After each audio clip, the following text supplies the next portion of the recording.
My wife yelled, "If you walk out that door, don't you dare come back." I simply said, "I won't." Then I had my lawyer send the divorce filing to the fancy hotel where she was staying with her work husband. Her panicked calls started the moment room service arrived. I, 35 male, stood in our bedroom doorway watching my wife pack. Not her standard black roller bag for the usual work overnights. This was the expensive, cream-colored luggage set. The one reserved for vacations. "Another management summit, Eleanor?" I asked. My voice was quieter than I intended. Eleanor, 32, didn't look up from folding a silk blouse. "It's important. Quarterly planning. You know this." "I know the conference is in a different city," I said. "I also know the hotel you're actually booked at is a 5-star resort, and the reservation has 2 names on it. The second one being Julian." She froze. Then she slowly straightened up and turned to face me. Her expression wasn't guilt, it was annoyance. Pure, undiluted irritation at being inconvenienced. "You've been going through my emails," she accused. "It was open on your tablet, left on the kitchen island. You wanted me to see it, or you're just that sloppy. Which is it?" "You are so paranoid," she hissed, yanking the zipper on the bag. "Julian is my mentor, my boss. This is a team-building exercise for senior staff. You're acting like a child." "A child," I repeated, tasting the word. It tasted like ash. "Right. I'm not the one lying, Eleanor. I'm not the one packing lingerie for a team-building exercise. Just tell me the truth." "The truth?" She laughed, a short, sharp, ugly sound. "The truth is you're boring, Arthur. You're suffocating me with this neediness. God, I can't be around this energy right before a big presentation." She grabbed her handbag and the carry-on. She was actually going to leave, right then. "Eleanor," I said, and my voice was firm now. "If you walk out that door to go meet him, we are done. I am not playing this game anymore." She stopped at the top of the stairs and looked back at me, her face twisted in contempt. "No, you're done," she spat. "I am going to be successful, and I am not going to be held back by your limp, pathetic jealousy. You know what? If you hate this so much, you leave. If you walk out that door, don't you dare come back. I am sick of looking at your miserable face." I stared at her for a long, silent moment. The woman I'd married, the woman I'd supported through her MBA, the woman who was now treating me like dirt on her shoe. I nodded once. "I won't." I walked past her down the stairs. I grabbed my car keys from the bowl by the door, picked up my laptop bag from my home office, and walked out the front door. I didn't look back. I sat in my car for maybe 5 minutes, just breathing. The numbness was absolute. It was like I was watching a movie. Then, clarity. Cold and sharp. I didn't drive around aimlessly. I drove to a decent extended stay hotel, one with kitchens in the rooms, and booked a room for 2 weeks. I sat on the unfamiliar, stiff sofa and pulled out my laptop. First, I transferred 75% of the money from our joint checking account, the one for household bills that I almost exclusively funded, into my personal savings. I left her enough to cover groceries or gas, just enough that she couldn't claim I'd left her destitute. Second, I called my lawyer. I'd had a consultation with him 6 months ago when this friendship with Julian first started ringing alarm bells. He'd told me to wait for something concrete. "David," I said when he picked up. "It's Arthur. She's on her way. The reservation is at the Grand Elysian Hotel. She's with him. I want the papers filed, and I want them served. At the hotel, tomorrow morning." "Arthur, are you sure?" David asked, his voice all business. "I'm sure. She told me not to come back, so I'm not. It's aggressive, serving her there. It's not cheap either." "I don't care," I said. "I want her to know exactly what she threw away, right in the middle of her new life. Embarrassment is the only language she understands." David sighed. "All right, I'll need a retainer for the emergency filing and the specialized process server. And Arthur, turn your phone off. Or at least don't answer it. It's going to get loud." I paid his retainer online. Then I ordered a pizza to my new, sterile room. I ate 2 slices and fell asleep in my clothes. My phone, which I'd left on Do Not Disturb, woke me up around 10 a.m. the next morning. It wasn't the ringing, it was the sheer, non-stop vibration against the nightstand. It sounded like an angry hornet.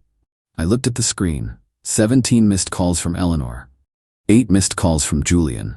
4 missed calls from Eleanor's mother. A string of texts that were just a keyboard smash of rage. The first voicemail was from Eleanor. It was 9:15 a.m. She was whispering, but the whisper was screaming.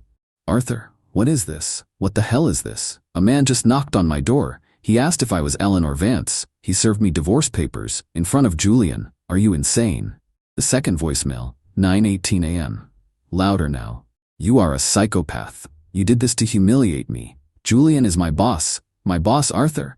You've ruined everything. Call me back right now. You are going to fix this. The third, 9:30 a.m., full-on crying. How could you do this?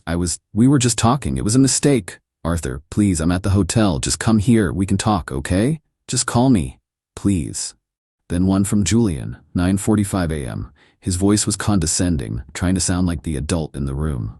Look, Arthur, old man, I think we got off on the wrong foot here. Eleanor she's very emotional. This move, serving papers at the hotel, it's low class. It's unprofessional. Why don't you be a man, call your wife, and we can all sit down and talk about this when we're back. This isn't the way to handle things. I deleted the voicemails. My lawyer had been right. It was loud. I drank my bad hotel coffee and sent David a text. They've been served. Now what? He replied almost instantly. Now, we locked down assets. The house was yours pre-marriage, correct? Correct, I typed. I've lived there for 10 years, married for 3. Good. That simplifies things. But the appreciation and value during the marriage is community property. We need to sell it to divide it, unless you want to buy her out. I don't want the house, I typed. It's not a home anymore. Sell it. Okay, I'll get the ball rolling on a motion for exclusive use and control of the property for the purpose of its sale. In the meantime, find a new place to live, and do not, under any circumstances, speak to her. I looked at my phone, still buzzing like it was having a seizure. I turned it off, completely. For the first time in my adult life, I just turned it off. I felt a pang, not of regret, but of finality. This was real. I'd just blown up my own life because she'd blown it up first. It was a strange, hollow, and terribly quiet feeling. Then I opened my laptop and started looking for a realtor. Update 1, it's been 2 weeks. I'm now living in a small, furnished one-bedroom apartment I leased for 6 months. It's beige and has no personality, which is exactly what I need right now. The Do Not Disturb sign is permanently on. My lawyer, David, has been a rock. He handles all communication, and apparently the communication he's been receiving is unhinged. Eleanor and Julian cut their work trip short. They flew back the day after the serving. I know this because Eleanor, finding her keys still worked. I hadn't changed the locks I'd just left, let herself into the house. She was apparently confused to find it empty. No clothes in the closet, no toothbrush in the bathroom. I'd paid a moving company a rush fee to pack up my personal belongings, my clothes, my books, my computer, my father's old desk, and put them in storage. All of her stuff was exactly as she'd left it. Her first call was to David, demanding to know where I was. Eleanor, where is he? Why is all his stuff gone? Is this a joke? Mr. Hayes is securing new living arrangements, as is his right. All communication regarding the property will go through me. He can't just leave. This is my house. He has to come back and talk to me. Ma'am, it is legally his house, purchased prior to the marriage. We will be filing to have it sold to divide the marital appreciation as required by law. I suggest you find your own counsel. She hung up on him. Then she tried a new tactic. She drove to my brother's house. I hadn't even spoken to my brother Tom yet. She just showed up on his doorstep at 10 p.m. on a Tuesday, pounding on the door. Tom called me immediately after. Arthur, what in the fresh hell is going on? Eleanor was just here, looked like a drowned rat, crying her eyes out. Said you abandoned her and you're selling the house? I sighed, rubbing my temples. Tom, I'm sorry. It's a long story. She was cheating on me with her boss. I served her divorce papers while they were on a work trip together. There was a long silence on Tom's end. Well, damn. Okay. That explains why she kept screaming, you were ruining her career. I thought it was a weird thing to say. Yeah, I'm guessing she's worried Julian's wife is going to find out. She didn't mention the cheating part, Tom said dryly. Just that you were being financially abusive and emotionally unstable. I told her to go home and that we don't appreciate unannounced visits. She did not like that. The entitlement was just staggering. She cheated, got served, and her first move was to play the victim to my family. But the real dirty trick came yesterday. David called me. "Arthur," he said, and he sounded tired. "You're not going to like this. Miss Vance has filed a motion for an emergency restraining order." My stomach dropped into my shoes. "What? On what grounds? I haven't seen or spoken to her in 2 weeks." "She's alleging a history of coercive control. She's claiming you've always managed the finances and that by leaving and selling the house, you've dispossessed her and left her homeless and penniless. She's also claiming your aggressive act of serving her at the hotel was designed to terrorize her and has caused her extreme emotional distress and panic attacks. This is what the prompt warned me about. The immediate woman as victim card. She's lying," I said, my voice shaking a little. "She's the one who had the affair. She's the one who told me not to come back." "I know, Arthur, and her claims are flimsy. But we have to respond, and we have to do it now. The hearing is tomorrow morning. I need you to be there, and I need you to be calm." The next morning, I was in a sterile courthouse hallway, wearing the one suit I'd had the movers pull from storage. I felt sick. Eleanor was already there, sitting with a shark-faced woman in a pinstriped suit. Eleanor was dressed down, no makeup, hair in a messy bun. She looked small, calculated. When she saw me, she flinched, a tiny theatrical gesture for her lawyer's benefit. We got inside. Her lawyer went first, painting a picture of a terrified, dependent woman whose cruel, controlling husband had vanished, cut off her funds. A lie. I'd left money in the joint account, which she'd immediately drained, and was now trying to sell her home out from under her. "Miss Vance is in fear for her safety," the shark lawyer said. "Mr. Hayes's actions are erratic and punitive. He served her at her place of work, causing a professional disturbance and severe emotional trauma." Then it was David's turn. "Your Honor," David said, standing up. He was calm, methodical. "My client has not seen or spoken to Miss Vance since August 14th. He left the marital home after Miss Vance told him, and I quote, 'If you walk out that door, don't you dare come back.' He simply complied." He continued. "As for the place of work where she was served, Miss Vance was at the Grand Elysian Hotel with her boss, Mr. Julian Croft. Here is a copy of the hotel reservation in both their names. Here is a printout of my client's email confirming he left the house while Miss Vance remained. And here," he pulled out another paper, "is a bank statement showing the joint account my client left for Miss Vance, which she emptied into her personal account less than 24 hours after being served. My client is not controlling Miss Vance. He is extricating himself from a case of clear and admitted to infidelity." You could have heard a pin drop. Eleanor's shark lawyer looked annoyed. The judge, a no-nonsense woman in her 60s, looked at Eleanor over her glasses. "Miss Vance," the judge said, "are you currently employed?" "Yes, Your Honor," Eleanor whispered. "And are you currently homeless?" I'm staying with a friend." The house, which your counsel admits is his separate property, is being sold. You will be entitled to your share of the marital appreciation. This is a civil matter for divorce court, not a restraining order. I see no evidence of harassment. In fact, I see evidence of you harassing his family." Motion denied. Next case. Eleanor's face went from pale to beet red. She stared at me as I stood to leave. It wasn't sadness, it was the purest hatred I've ever seen. As I walked out, I heard her hiss at her lawyer, "Get me that house. I don't care what you have to do. Get me my house." Update 2, the house. It all came down to the house.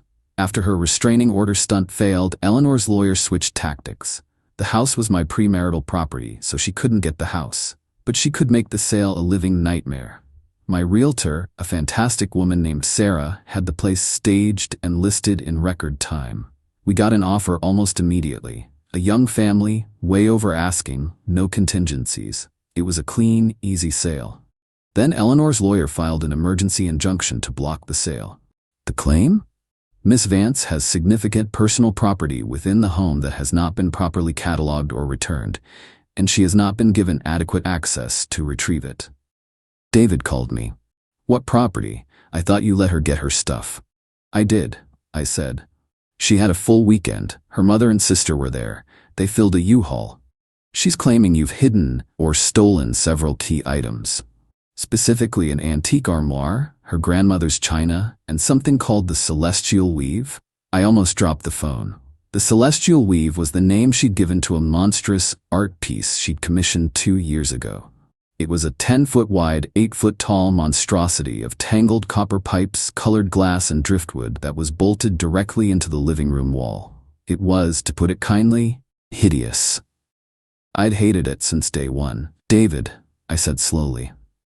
"The armoire and china were the first things her mother packed. I have photos from the realtor, pre-staging, showing the empty dining room, and the celestial weave. It's a fixture. It's attached to the studs. It's part of the wall." "Ah," David said. "I see. She's not trying to get her stuff back. She's trying to tank the sale." The new buyers were understandably spooked. They had a rate lock set to expire. We had to go back to court. This time, Eleanor was there, again in her mouse costume. Her lawyer argued that the celestial weave was a priceless custom piece of art, an heirloom in the making, and that I was attempting to sell it with the house out of spite. David was ready. "Your Honor, we are happy to return the celestial weave to Miss Vance," David said pleasantly. Eleanor and her lawyer both smirked. They'd won. "However," David continued, "as my client stated, it is a legal fixture, bolted into the structure of the home. My client has obtained a quote from a licensed contractor to have it professionally removed, patched, and the wall re-drywalled and painted to match. The cost is $4,800. We will gladly have this done and deliver the art and the bill to Miss Vance, with the amount to be deducted from her share of the proceeds." Eleanor's smirk vanished. "No, he can't. It has to be removed carefully."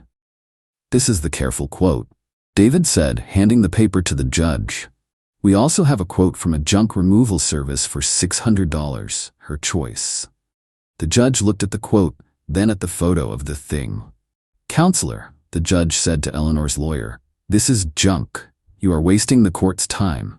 Your client can either pay $4,800 to have her weave removed, or she can forfeit it. The sale will proceed." But the dirty tricks weren't done. While this was happening, I got a call from a very angry-sounding man. "Is this Arthur Hayes?" he barked. "Speaking," I said. "This is Gerald Vance, Eleanor's father. I don't know what kind of sick game you're playing, boy, but you're done. I'm calling my contacts. You think you can embarrass my daughter and throw her out on the street? I'll see to it you never work in this town again. You're finished." He hung up. He wasn't kidding. He's a minor local big shot, owns a string of car dealerships. A week later, my boss called me in. "Arthur," he said, looking uncomfortable, "I got a call from Gerald Vance. He's not happy with you. Said you're unstable, going through a nasty divorce, harassing his daughter. He strongly implied that if we kept you on, his company and his associates would be taking their business elsewhere." My heart pounded. This was it. The move that would actually ruin me. "Mark," I said, "he's lying. His daughter cheated on me. I'm divorcing her. Here's my lawyer's card. Please just call him. He'll give you the facts." "I don't care about the facts, Arthur," Mark said, and my stomach clenched. "I care about our quarterly numbers." But what? "But I also really, really hate bullies, and Gerald Vance has been leaning on our vendors for years. I told him our internal HR matters are none of his concern. But I'm telling you this, off the record, watch your back. This guy plays dirty, and keep this drama out of the office." I dodged a bullet. But it was close. The stress was unreal. I wasn't sleeping. I'd lost 15 pounds. This wasn't a clean victory. It was a war of attrition. Final update. It's over. The divorce was finalized last week. We didn't go to trial. After the celestial weave debacle and after her father's failed attempt to get me fired, their side finally agreed to mediation. I think her lawyer realized that every time Eleanor opened her mouth in court, she lost. The mediation was a single 8-hour day of my life I will never get back. I walked in with David. Eleanor was already there with her lawyer. And, in the most audacious move I have ever witnessed, Julian was there. He wasn't in the room, but he was in the waiting area for moral support. He was rubbing her back and getting her coffee. The sheer, unmitigated gall. The main fight, as predicted, was money. The house sale had gone through, despite Eleanor's attempts. The final appreciation value was $180,000. Her legal share was $90,000. Ms. Vance is also requesting rehabilitative alimony for a period of 5 years, her lawyer began. She has suffered extreme professional and emotional damage as a result of this trauma. Her career prospects have been impacted. David just blinked. Impacted? She's still employed by the man in the lobby. In fact, we have her most recent pay stub which you provided, showing she received a 10% raise after the work trip. What trauma is she being compensated for? The trauma of the divorce. A divorce she initiated via infidelity. No, Your Honor, we're not paying alimony. Then came the assets. We went back and forth on furniture. She got the couch, the dining table, the patio set. I kept my father's desk, the good mattress, and the TV. Then her lawyer brought up the celestial weave again. My client has forfeited the art piece, but she expects to be compensated for its value, which she has appraised at $30,000. She slid a piece of paper across the table. An appraisal, written on letterhead from a gallery I'd never heard of, signed by a curator who I'm 99% sure was one of her art school friends. David didn't even look at it. He slid a paper back. This, David said, is the final closing statement for the house. As you can see, the buyers, after living with the piece for 1 week, elected to have it professionally removed.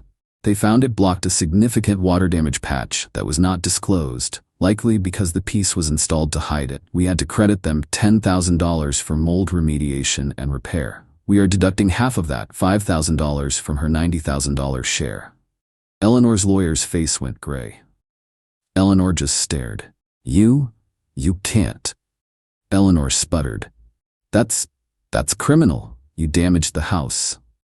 Ma'am, the mold was from before your weave, David said. You covered it up. That's fraud. The final tally was brutal.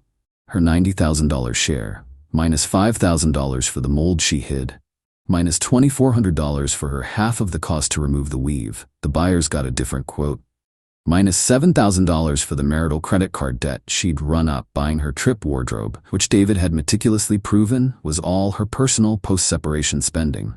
Her grand total, her windfall from our 3-year marriage, $75,600. She looked at the number, then at me. This isn't fair, she whispered. I put my stamp on that house, I decorated it, I made it beautiful. That's worth something. It's worth $75,600, David said, closing his binder. Eleanor stood up so fast her chair screeched. You will regret this, Arthur. You'll be alone forever. You're a cold, empty shell of a man. She ran out of the room past Julian, who looked deeply uncomfortable, and down the hall. Julian, he actually looked at me. He opened his mouth as if to say something. Maybe sorry, maybe no hard feelings. Don't, I said, my first and only word to him. He just nodded and went to chase after her. So that's it. It's done. I'm still in the beige apartment. The $75,600 has been transferred to her. The house is sold. Okay, it's not a victory. I lost 3 years of my life. I lost my home. I lost a woman I, at one point, truly loved. I'm in debt to my lawyer. My boss still looks at me funny sometimes, though Gerald Vance's threats seem to have died down. But I'm not with her. I'm not being lied to. I'm not paying for her hotel rooms with her boss. Last I heard, Julian's wife did find out, not from me, from someone else at their company. He got transferred to a different branch. Eleanor, I've heard, is not doing well. She's living with her parents. Apparently, Julian wasn't as keen on her once she was no longer a fun secret and was instead a very real, very expensive, and very dramatic liability. I got one last text from her from a new number the day the money hit her account. I hope that $75,000 was worth it. You destroyed my life over money. I just stared at it. She still didn't get it. She never will. I didn't reply. I just forwarded it to David, blocked the number, and went back to unpacking the last of my boxes from storage. It's not a happy ending, but it's an ending, and it's mine.